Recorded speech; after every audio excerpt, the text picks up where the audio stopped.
alihi wala haula wala quwata illa billah amma ba'du. Alhamdulillah segala puji bagi Allah Subhanahu wa taala yang telah mempertemukan kita kembali pada agenda rutin kita, yakni agenda kajian fikih ibadah pada malam Kamis hari ini.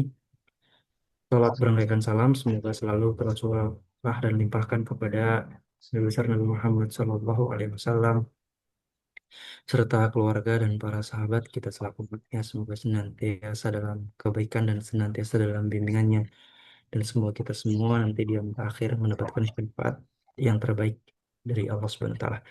Baik, Bapak Ibu semuanya, izin reminder khususnya untuk saya pribadi dan umumnya untuk Bapak Ibu semuanya.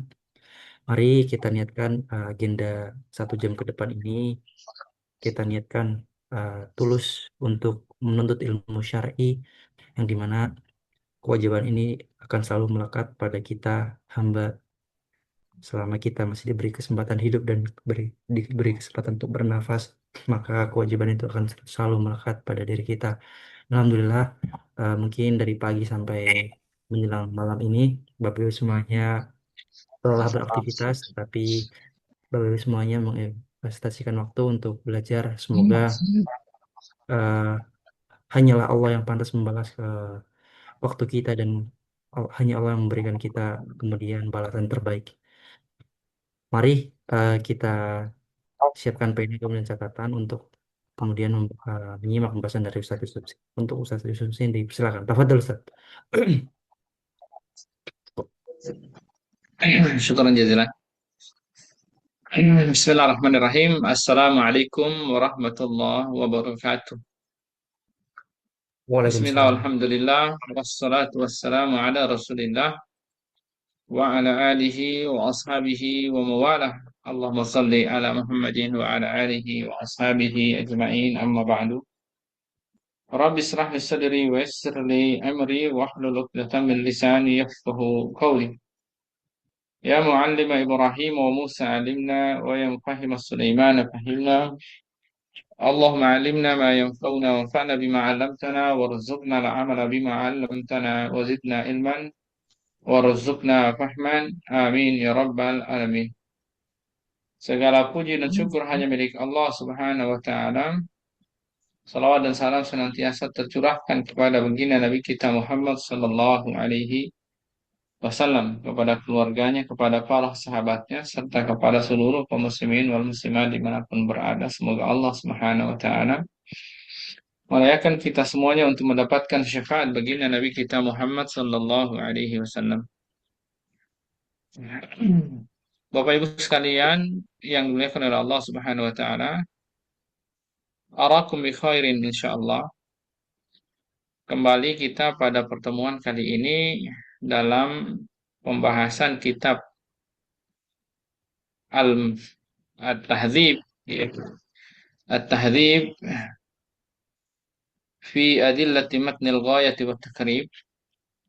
Jadi ini kitab ta'liq, ya, artinya syarah singkat dari kitab Matan Ghaya wa Takrib yang ditulis oleh Imam Abu Syuja tahun 400-an Hijriyah. Ya, kalau sekarang kan 1448, artinya sudah lebih dari 1000 tahun atau kurang lebih 1000 tahun lah. Ya, kurang lebih 1000 tahun. Nah, Bapak Ibu sekalian dimuliakan Allah Subhanahu wa taala, hari ini kita sampai pada topik tentang tentang ijarah, ya, tentang ijarah, dan juga topik-topik eh, eh, berikutnya, ya, ada tentang ju'alah, lalu ada tentang muzara'ah dan mukhabarah, ya, lalu kemudian ihya al-mawad. Jika kemudian mencukupi waktu, maka kita akan bahas 3 atau 4 topik. Qala al-mu'allif rahimahullahu nafa'ana Allahu bihi wa bi ulumihi wa ulumi masyayikhina wa asatidatina fid dharaini amin. Faslun wa kullu ma amkana al-intifa'u bihi ma'a baqa'i ainihi sahat ijaratuhu. Pasal tentang segala hal yang memungkinkan untuk intifa, dimanfaatkan, maksudnya barang, ya, apapun yang bisa dimanfaatkan, orang ngambil manfaat dari situ, yang mana zatnya itu kalaupun dimanfaatkan, diambil manfaatnya masih tetap ada zatnya, tetap tidak habis, maka itu dapat diijarah, dapat disewakan, dapat disewakan. Namun kemudian ya, namun kemudian bahasan ijarah ini ya, ijarah ini eh, perlu kita untuk pahami dulu terlebih dahulu sebelum kita mengatakan kebolehannya ya. Jadi ini persoalan yang masyhur. Istilah ijarah dalam fikih itu sebenarnya meliputi dua hal. Yang pertama ya, itu yang kita sebut dengan sewa menyewa ya, sewa menyewa, menyewakan barang, menyewakan rumah, menyewakan kendaraan, menyewakan ya mobil, motor, menyewakan apapun lah itu. Nah, itu disewakan tuh. Kira-kira memberikan manfaat, ada manfaat yang bisa diberikan dari situ, maka bisa sah untuk disewakan. Ya, sah untuk disewakan. Yang kedua, ini mengacu kepada akad ajir wal mustajir. Ajir, ya. Ya, ajir lah, akad ijarah. Akad ajir, mempekerjakan dan muajir. Ajir wa muajir. Jadi sebenarnya ajir wal mustajir. Jadi ajir akan mempekerjakan, mustajir akan menyewakan. Sehingga kemudian sebenarnya ijarah itu adalah akdun ala manfaah. Jadi akad atas manfaat itu yang namanya ijarah, ya. Akad atas manfaat. Boleh atas manfaat al-ain, jadi akdun ala manfaatil ain awidzat. Yang kedua adalah akdun ala manfaatil askhas, ya. Jadi kalau menyewakan rumah berarti itu akad, ya, akad atas manfaat yang didapatkan oleh orang yang menyewa rumah itu. Orang yang memiliki rumah itu menyewakan manfaat, bisa ditempatin rumah itu. Dia mengambil ujroh, upah atas penyewaan rumah itu. Sementara akdun ala manfaatil askhas, ya, yaitu orang menyewakan atau orang mendapatkan manfaat ya atas pekerjaan dari seseorang.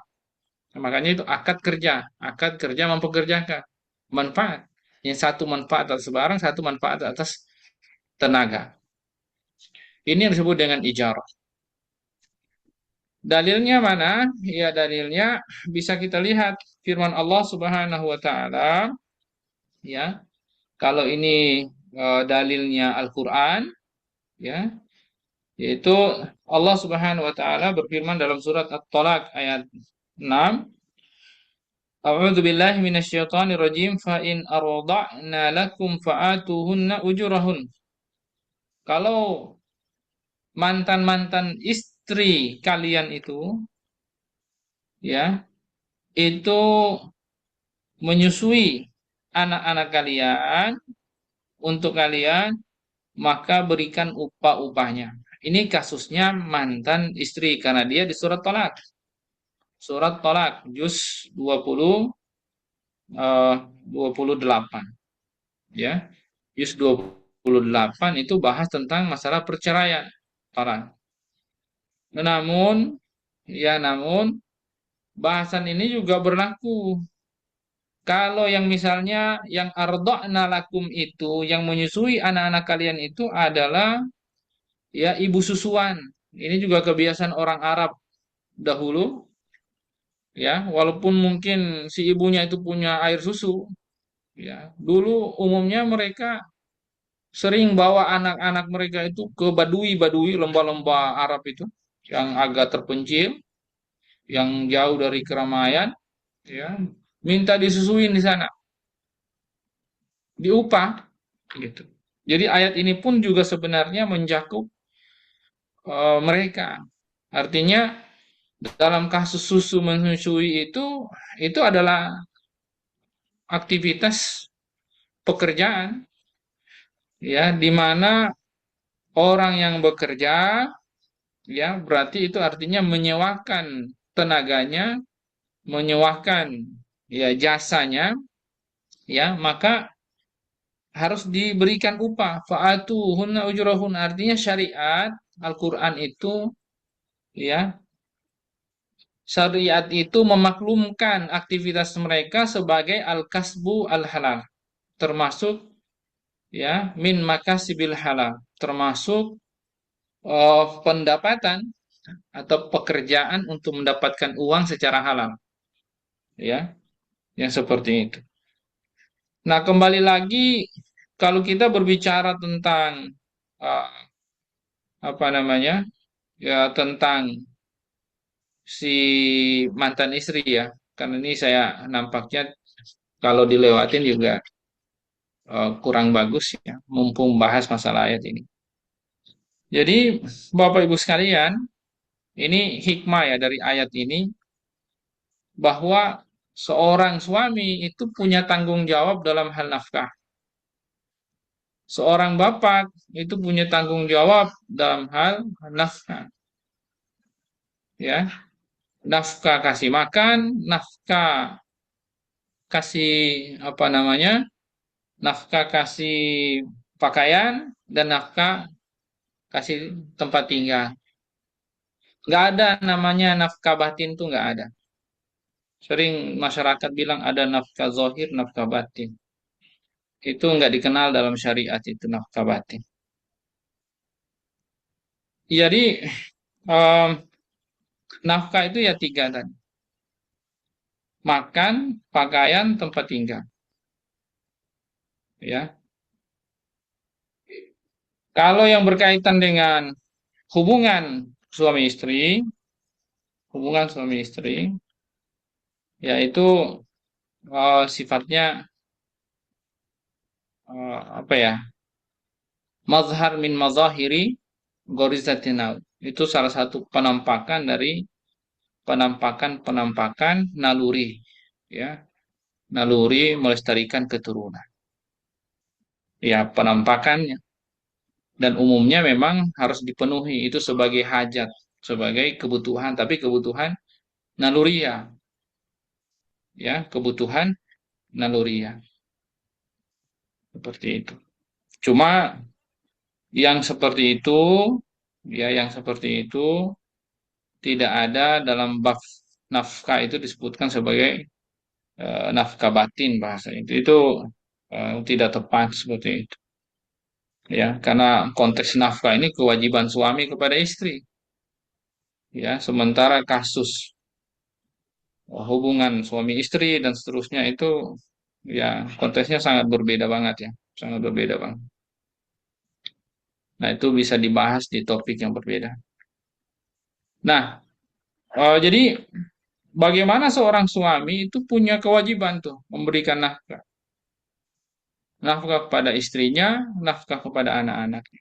Kalau sudah cerai, sudah talak, ya, talak bain, mau sugro mau kubro. Kalau sugro itu misalnya talak satu, tapi tidak dirujuk setelah lewat masa idah, maka selesai. Mau perempuannya mau nikah lagi, itu sudah cerai hitungannya.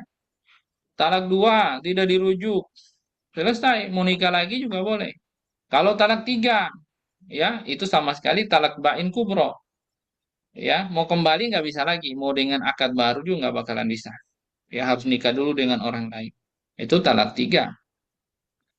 Ya, hanya saja orang kalau sudah bain, ya, artinya sudah lewat masa idahnya, ya, bain sugro misalnya, tidak dirujuk, maka sudah tidak ada kewajiban nafkah bagi mereka.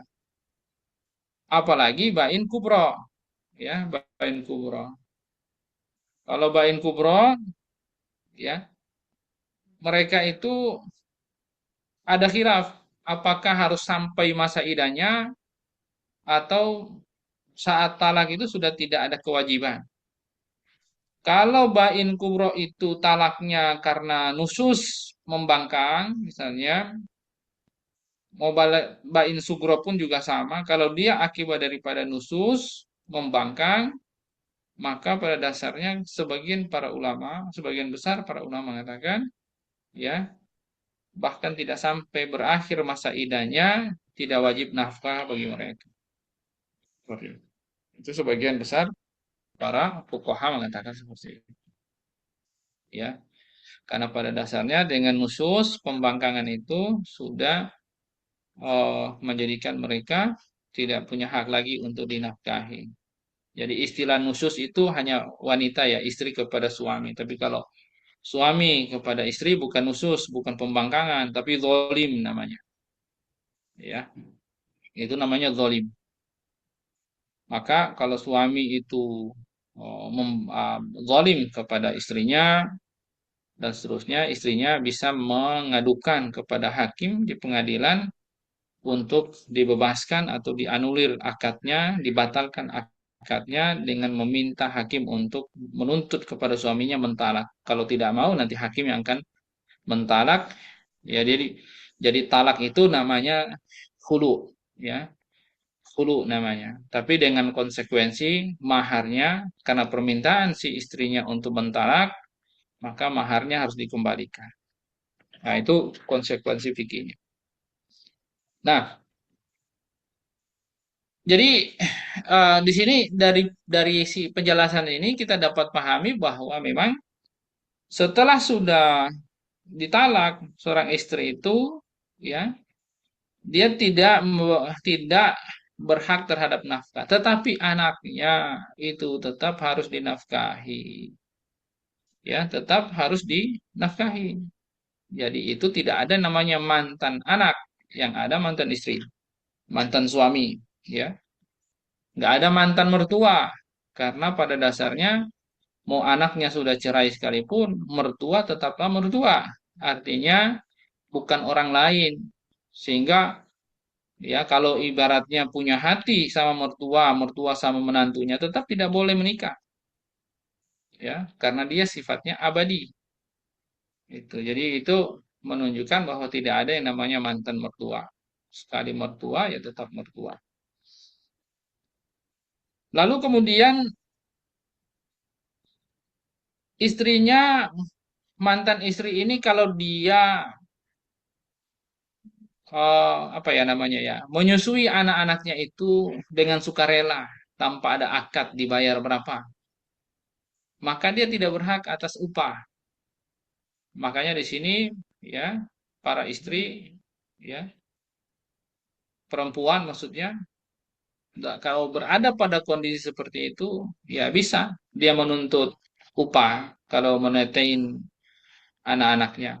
Karena kalau terjadi perceraian, apalagi anak itu masih kecil seperti itu, pasti anak itu akan diberikan kepada ibunya, tidak mungkin diberikan kepada bapaknya. Beda dalam konteks hari ini di mana pengadilan ada orang perceraian, lalu kemudian rebutan anak, nanti sidang kan lihat mana mana yang mau dikasih nih hak asuhnya. Nah, kalau di Islam jelas tidak perlu diributin.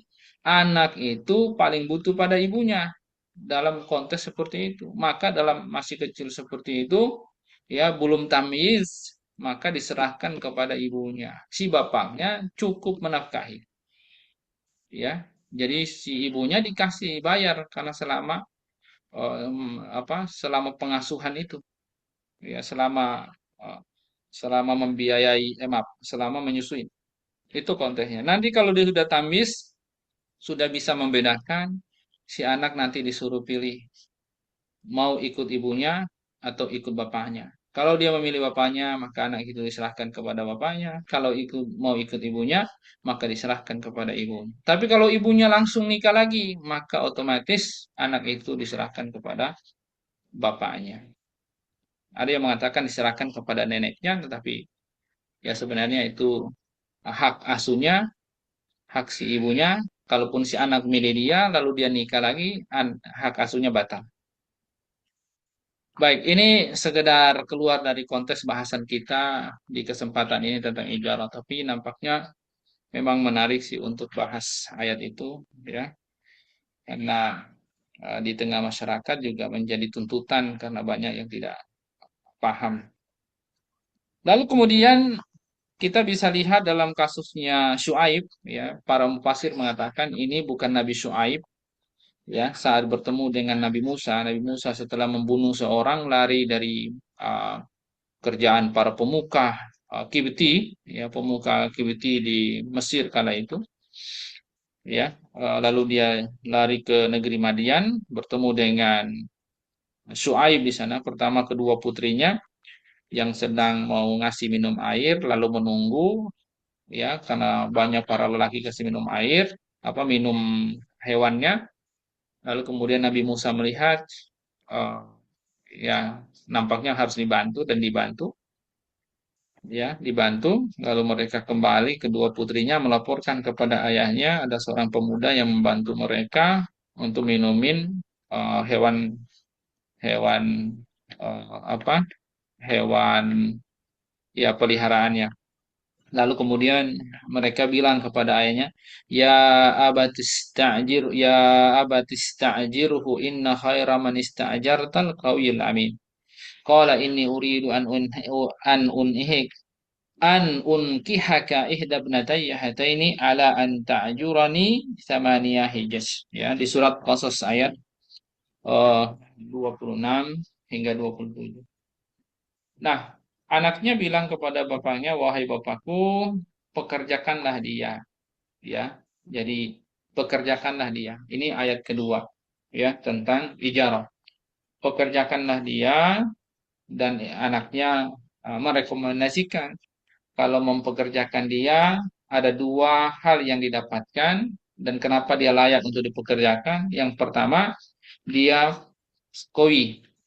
Koi di sini sifatnya maknawi, artinya dia punya skill, dia punya uh, kemampuan, ya, kemampuan untuk mengelola suatu pekerjaan, layak untuk uh, dia dipekerjakan. Artinya dia punya al-qawi, punya kekuatan. Kekuatan itu gambaran tentang bahwa dia punya kemampuan, layak untuk dipekerjakan, ya, punya keahlian dan seterusnya. Yang kedua, dia punya integritas, yaitu amin, dapat dipercaya. Jadi ini sebenarnya dua hal ini sebenarnya yang menjadi dasar dalam muamalah apapun, terutama dalam hal ijarah, ya, dalam hal ijarah, ya, eh, yaitu kemampuan sama amanah. Dalam syirka juga sama. Kemampuan terutama mudharabah berarti kemampuan untuk mengelola dan juga amanah. Semuanya itu. Dalam hal apapun, ya, dua itu sebenarnya tidak bisa dilepaskan. Betul, walaupun walaupun ini sebenarnya ditolak oleh Imam Syafi'i dalam mazhabnya karena dianggap bahwa ini syariat orang terdahulu, syar'u man qablana. Dan sebenarnya di mayoritas para fuqaha mereka menolak ini, ya, untuk dijadikan sebagai landasan untuk mengambil kasus ijarah, ya, berdalil pakai ini karena ini syariat orang terdahulu, di mana dalam kaidahnya bahwa syar'u man qablana laisa syar'an lana. Syariat orang terdahulu itu bukan syariat kami. Iya, betul. Tetapi dalil tentang persoalan ini bukan satu ini saja, artinya banyak dalil, ya. Ini untuk memperkuat masih dibolehkan. Artinya bukan dasar iya, tetapi untuk memperkuat boleh, ya. Dan kita juga bisa lihat dalam kasus Nabi SAW itu dalam riwayat Ibnu Abbas, ya, dalam riwayat yang diriwayatkan oleh Imam Ibnu Abbas, Nabi itu pernah eh, apa? Pernah hijama, pernah bekam. Jadi eh, An Ibnu Abbas radhiyallahu anhu maqala ihtajama an-nabiy sallallahu alaihi wasallam wa a'ta al-hajjam ajrahu. Nabi SAW itu pernah berbekam, ya, kepada seseorang, lalu kemudian Nabi memberikan upah kepada tukang bekam. Walau alima karahiyatan lam yu'tihi. Jadi kalau kalau misalnya ya ditahu bahwa itu haram, ya Nabi tidak akan kasih dan Nabi tidak akan berhijama, ya maksudnya tidak akan berbekam lalu ngasih upah. Tapi faktanya Nabi ngasih, artinya memang boleh, ya. Karena di masyarakat ada yang mengatakan itu oh, apa tidak boleh seperti itu. Tapi intinya boleh ya, walaupun ada khilaf di sana ya dari sebagian ulama, tapi itu pendapat yang sebenarnya tidak kuat, ya. Lalu kemudian dalam riwayat yang lain, ya, riwayat kalau tadi riwayat Imam Muslim, kalau ini Imam Bukhari, An Nabi Hurairah radhiyallahu anhu anin Nabi sallallahu alaihi wasallam, bahwa Nabi sallallahu alaihi wasallam itu berkata, bersabda, dan ini hadis hadis qudsi ya. Jadi qala Allah Ta'ala, ya, Allah Subhanahu wa taala berfirman, salah satun ana khasmuhum. Jadi ada tiga golongan orang, saya akan menjadi musuh mereka itu yaumul qiyamah, hari kiamat nanti. Yang pertama rajulun a'tabi tsumma qadara. Ya, jadi seseorang yang memberikan kepada seseorang seorang lain, ya, hibah misalnya atau apalah gitu, ya. Dia bersumpah pakai namaku bi, lalu dia tidak memenuhinya, lam yafi, ya artinya dia nipu. Nah ini bahaya nih seperti ini. Yang kedua warujulun ba'a hurran fa'akala samana. Seseorang dia menjual orang merdeka, bukan budak, tapi dia bilang sama orang ini budak, saya punya budak nih, saya mau jual sekian. Dia ambil tuh, dibeli sama orang. Padahal itu bukan budak. Nah, ini juga akan dimusuhi Allah nih. Yang ketiga, warajulun istajara ajiran fastawfa minhu wa lam yu'tihi ajrahu. Seseorang yang mempekerjakan seseorang, ya. Jadi seorang ajir yang punya perusahaan mempekerjakan seseorang, sudah dipenuhi itu pekerjaannya tetapi tidak dikasih upahnya. Nah, ini akan dimusuhi Allah Subhanahu wa taala yaumul qiyamah. Ya. Karena dalam konteks yang seperti itu, ya dia punya hak sebenarnya untuk mendapatkan upah, ya, dari pekerjaan. Baik, ini dalil-dalil ini, ya, dan juga dalil-dalil yang lainnya sebenarnya masih sangat banyak. Itu menunjukkan bahwa ijarah, ya, ijarah itu ada dua konteks. uh, Masyru, maksudnya disyariatkan. Apalagi ada ijma di sana bahwa ijarah itu jaizah, boleh, dan masyru'. Ya, ya, masyru' artinya disyariatkan. Baik. Nah, kalau kita lihat semua nas-nas tadi ini nampak, ya, nampak bahwa kasus ijarah ini sebenarnya adalah akdun manfa'ala ala asas, ya, akad. Nampak ijarah itu kasusnya akad akad uh, ajir, ya, mempekerjakan. Tetapi sebenarnya banyak dalam kasus yang lain juga meliputi penyewaan barang, ya, seperti itu. Nah, masih banyak nas-nas yang berkaitan dengan itu, tapi saya rasa ini cukup, ya, terkait tentang masyru'iyah atau pensyariatan tentang ijarah. Lalu kemudian idza quddirat manfaatuhu bi ahadi amrayn. Ya, jadi kalau misalnya manfaatnya itu, ya, ditetapkan, ya, dengan salah satu, ya, dengan salah satu dua hal. Pertama, bimuddatin au amalin, ya, dengan waktu atau dengan pekerjaan. Ya, kalau dia sifatnya barang, maka dia hanya bisa dengan waktu. Contoh, nyewain kos-kosan, nyewain rumah, nyewain kendaraan. Ya udah, berarti misalnya misalnya eh ini disewakan berapa hari? Sehari kendaraan, ya. Dan itu harus jelas.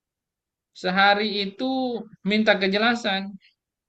Ini nanti dipakai untuk apa saja? Misalnya mobil disewakan. Ya, nanti dipakai untuk ngangkut penumpang.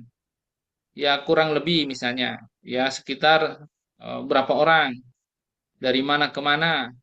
Nah, itu harus harus lebih jelas. Karena nanti akan berisiko kepada kemungkinan-kemungkinan kemungkinan-kemungkinan mobil itu misalnya kalau disewakan itu dibawa ke tempat-tempat yang rentan bisa merusak. Contoh, dia nyewa untuk dipakai ke gunung, ya, misalnya jalan rusak-rusak ke pelosok-pelosok. Mungkin kalau dikasih tahu di awal, si pemilik mobil mungkin tidak akan mau. Kalau dibawa misalnya ke Surabaya atau ke Semarang, pakai tol, jalan bagus, nggak ada masalah, suspensinya aman, ya, mungkin nggak kegores-gores, ya, mungkin nggak eh, apa, ya, nggak dipakai angkut-angkut, misalnya batang pohon, besi, atau apapun. Nah, itu semua akan ada resikonya.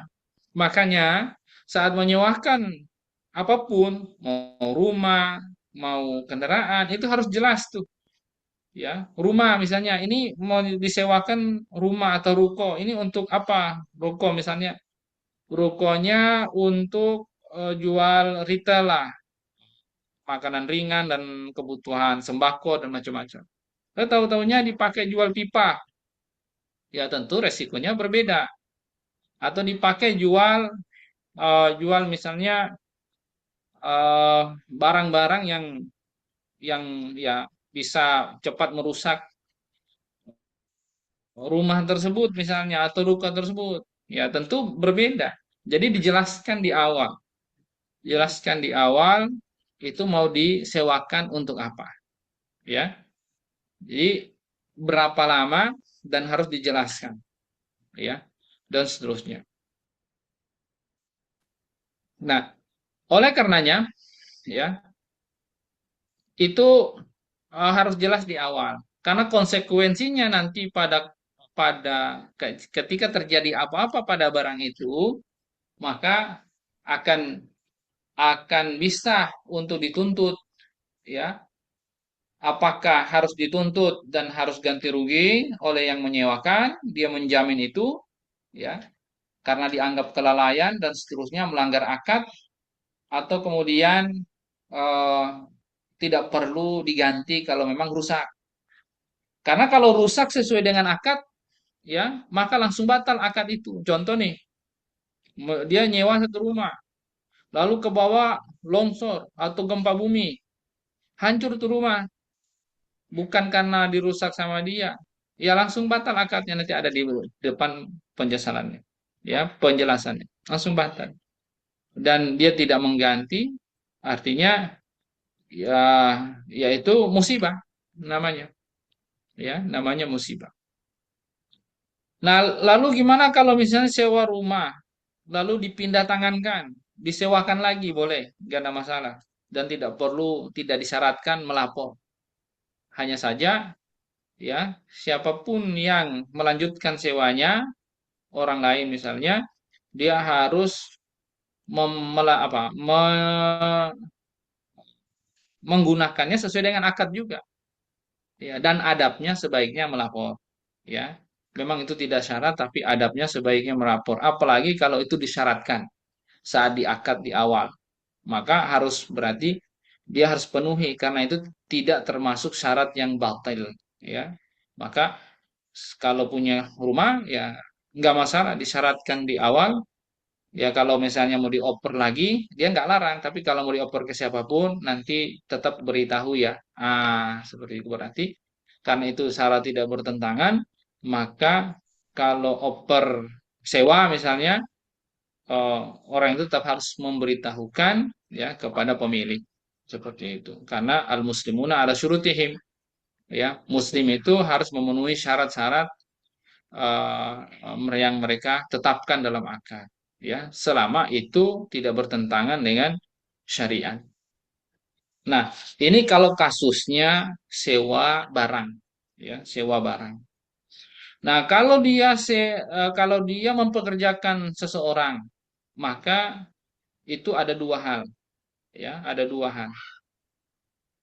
Dia bisa menggunakan waktu, misalnya nanti gajian per bulan, ya mengacu pakai kalender Masehi apa kalender Hijriah boleh bebas, atau mungkin gajiannya pekanan, setengah bulanan, ya sesuai dengan akad bisa, itu bimudda. Tapi kalau umumnya di Indo kan eh, bulanan ya, atau di dunia, di seluruh dunia juga rata-rata gitu. Ya, tapi setahu saya kalau di Arab ya dulu para masyayikh kami itu, mereka itu kadang nggak jelas juga ya, itu nggak tahu juga ya kok Arab nggak jelas ya. Memang Arab berubah-berubah Arab nggak jelas, tapi dirapel sekali terima langsung banyak itu ya. Kalau standarnya apa dosen-dosen kami di Jamiah dulu, ya mungkin kalau orang non Saudi ya mungkin 30 jutaan ya per bulan. Tapi kalau OB-nya aja Saudi saya lihat baru baru masuk 15 juta OB-nya. Nah, jadi kalau orang Arab, OB orang Arab, kalau OB orang Indonesia ya standar Indo, ya UMR. Nah, kalau Masyaikh Saudi ya itu ratusan juta ya sebulan. Nah, itu kadang diterimanya nanti dirapel, ada yang lebih dari 1 tahun, yang kadang nggak jelas. Nah, ini juga bertentangan sebenarnya. Harusnya kalau dia bulanan berarti harus setiap bulan. Karena ada nasnya, dia sudah melakukan pekerjaannya, jangan sampai kering tuh keringatnya. Kalau akadnya bulan berarti sebulan itu harus dibayar. Makanya saya katakan bertentangan. Nah, itu berdasarkan waktu. Yang kedua, bisa berdasarkan proyek, ya, pekerjaan, ya. Sehingga dia tidak terikat dengan waktu, tapi dia terikat dengan proyek, mengerjakan apa misalnya, ya, dan seterusnya. Jadi seperti itu. Sehingga kemudian orang itu jelas dalam menjalankan pekerjaannya, dan dia tidak dianggap melakukan penyimpangan terhadap akad. Ya, karena pada dasarnya setiap muslim dituntut harus memenuhi akadnya. Ya yuhaladina amanu aufu bil uqud. Wahai orang-orang beriman, penuhilah akad-akad kalian. Nah, itu ya yang berkaitan dengan ijarah. Patokannya manfaat itu nanti berdasarkan salah satu dari entah waktu atau amal. Jadi kalau waktu berarti harus benar-benar ya, maksimal. Waktu masuk misalnya, atau waktu bekerja jam sekian, ya usahakan jam sekian, jam yang ditentukan. Pulang jam sekian, ya berarti eh, sudah paling minimal dia harus pulang sesuai dengan akad itu. Kalau lebih berarti itu adalah sodako dia seperti itu, ya, dan seterusnya. Nah, wa itlaquha yaqtadi ta'jil al-ujrah. Nah, jadi kalau misalnya orang akadnya mutlak nih, tidak ditetapkan tuh nanti eh, apa namanya eh, seperti apa akadnya itu, bulanan, ya, atau ya kamu saya angkat jadi pekerja ya, sebagaimana biasa. Maka kalau dia mutlakan seperti itu, nanti ya itu ujronya upahnya bisa diberikan lebih cepat, ya kecuali kalau di sana ada syarat ditunda gitu. Karena kenapa harus cepat ya, karena jangan sampai keringatnya kering seperti itu, keringatnya kering sementara dia sudah mengerjakan suatu pekerjaan. Ya kalau proyekan misalnya dia menyelesaikan pekerjaan, ya proyek tertentu, ya Kalau di situ mutlak nggak ada dia kasih syarat nanti upahnya per bulan ya, ya itu bisa segera diberikan kalau proyeknya sudah selesai dia kerjakan karena dia sifatnya proyek. Tapi kalau akadnya per bulan waktu, oh berarti itu ada syarat namanya syaratnya waktu. Wala tabtulul ijaratu bimauti ahadil muta'aqidain. Kalau salah seorang yang mempekerjakan atau yang bekerja atau yang menyewakan barang dan yang menyewa gitu. Salah seorang dari mereka meninggal, apakah akadnya langsung batal? Tidak, ya. Ijarahnya batal maksudnya akadnya tidak. Jadi wala tabtul ijaratu bimauti ahadil muta'aqidain, ya. Tetapi kalau barang yang disewakan itu rusak, misalnya kena banjir rumahnya, kena gempa bumi rusak, kan nggak bisa dipakai, mobilnya rusak, nggak bisa dipakai, ya, atau misalnya eh ya itu kalau kasusnya barang ya, maka ya wala domana alal ajir illa biudwan, ya, maka si pemilik atau yang mempekerjakan atau yang memiliki barang untuk disewakan, dia tidak eh, bisa memberikan jaminan, ya, kecuali kalau dia sengaja merusak. Demikian juga orang yang menyewa, ya, orang yang menyewa, ya, kalau misalnya barang itu rusak bukan karena dia rusak, dia merusakin, misalnya dia nyewa mobil, mobilnya rusak, ya, dia tidak punya kewajiban untuk mengganti kerusakan selama misalnya mobilnya disewa, dia bawa ke Surabaya, ya sesuai dengan akad lah, rusak, dia nggak punya kewajiban sebenarnya untuk mengganti, ya, mengganti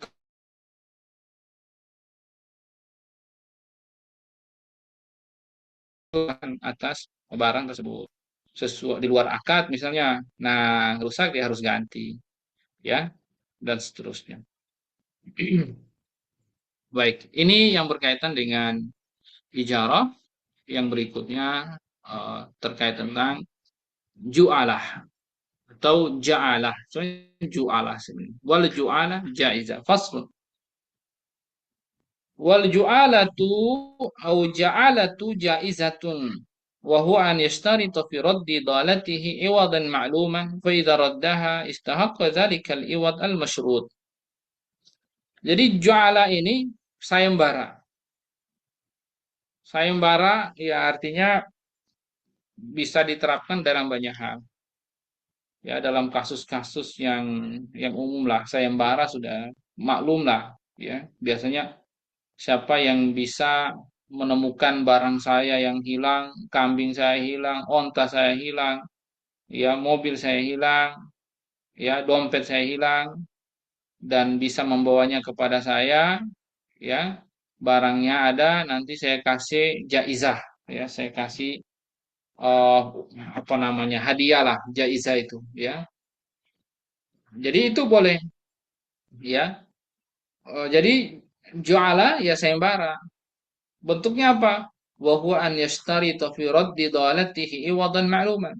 Artinya dia mensyaratkan kalau barangnya, misalnya mobilnya yang dicuri atau yang hilang, apa semua kembali, nanti ya kalau barangnya bisa kembali, dikembalikan pada saya, nanti saya kasih ya misalnya ganti rugi atau upalah, ya upalah jaizalah namanya, ya sekian, dan itu bisa pakai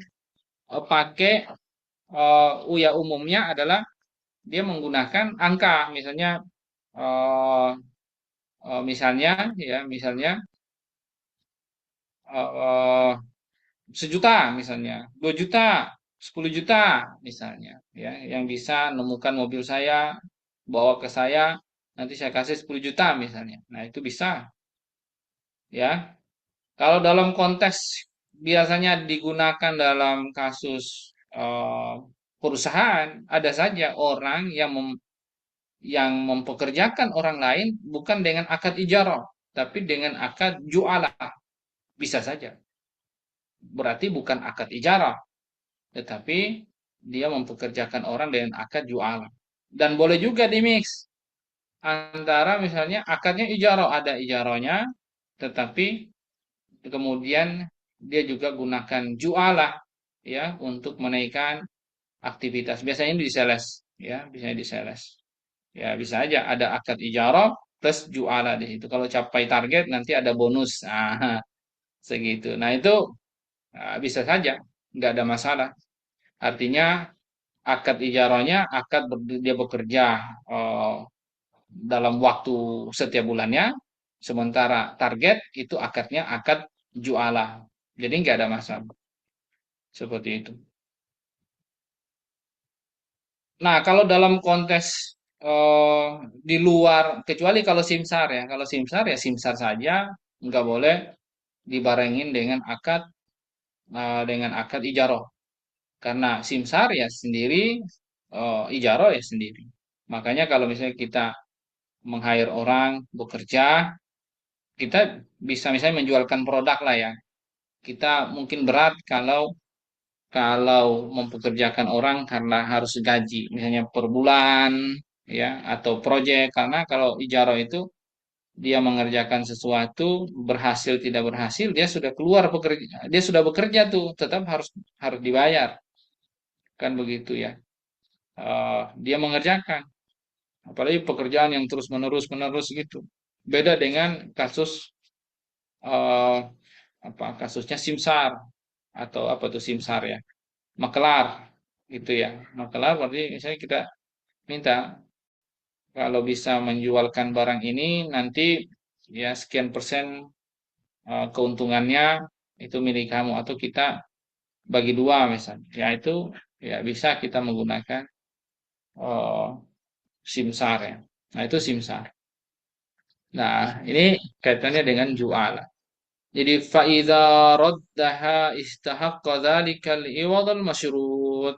Jadi kalau misalnya dia mengembalikan barang tadi, maksudnya orang yang ikut simsar tadi, maaf, ikut jualan tadi berhasil ya membawa barang yang disyaratkan tadi yang hilang tadi, maka dia berhak atas upah ya, upah yang jelas. Jadi iwatnya itu harus makluman.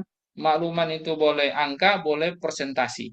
Boleh kalau dalam kasus di kantor-kantor, kalau misalnya capai segini nanti kamu dapat sekian persen. Itu boleh. Itu masih dianggap maklum. Tapi kalau akad ijarah nggak boleh pakai presentasi. Dia harus misalnya sekian juta mengerjakan ini harus sekian. Nggak bisa pakai presentasi berapa puluh persen, berapa persen. Karena dalam konteks ijarah itu tidak maklum. Ya, kalau dalam konteks juala itu masih mungkin, dalam konteks simsar itu masih mungkin pakai presentasi. Baik, saya rasa sampai di sini karena kita sudah di jam 20.52, artinya 8 menit lagi sudah jam 9. Eh, karena kalau dibahas lanjut lagi itu lumayan bahasan tentang muzara'ah mukhabarah itu. Saya kembalikan kepada Afriki. Mungkin kalau ada Bapak Ibu, teman-teman semuanya yang ingin bertanya, tafadhal. Tafadhal, Akh. Orang Ustadz, untuk Bapak Ibu silahkan jika ada yang disampaikan bisa di kolom chat ataupun on mic.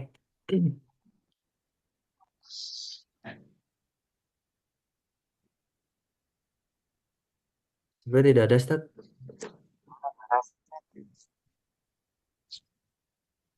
Mau Nggak ada ya? dicoba sih? Kalau nggak Hmm. ada berarti ya langsung ditutup aja sih. Nggak ada masalah. Tutup Baik, sih. Bapak semuanya, Alhamdulillah sudah di penghujung majelis ilmu. Sebelum masuk tutup, mungkin semoga aktivitas kita pada malam hari ini kemudian Allah berkahi. Dan semoga diri kita, keluarga kita, dan khususnya kaum muslimin di Palestina dan di seluruh eh, belahan dunia manapun, Allah kemudian berikan pertolongan dan kebaikan untuk kita semua. Baik, Amin Bismillah, amin ya kita rabbal tutup alamin. dengan hamdalah, istighfar, dan doa. Khairutul majelis. Alhamdulillahirrahmanirrahim. Astagfirullahaladzim. Subhanakallahumma wa bihamdika asyhadu an Alhamdulillah dan la ilaha illa astagfirullah. anta Subhanakallahumma rabbana wa bihamdika asyhadu an la ilaha illa anta astaghfiruka wa atubu ilaik. Assalamualaikum warahmatullahi wabarakatuh. Terima kasih semuanya ya Bapak Ibu. Sampai Waalaikumsalam ketemu kembali di Waalaikumsalam. Terima kasih, Kak. sesi Waalaikumsalam berikutnya. warahmatullahi Terima kasih wabarakatuh. Ustaz Terima kasih Yusuf, Ustaz Mas Yusuf. Riki. Terima kasih. Sama-sama, Sama-sama. bapak semuanya.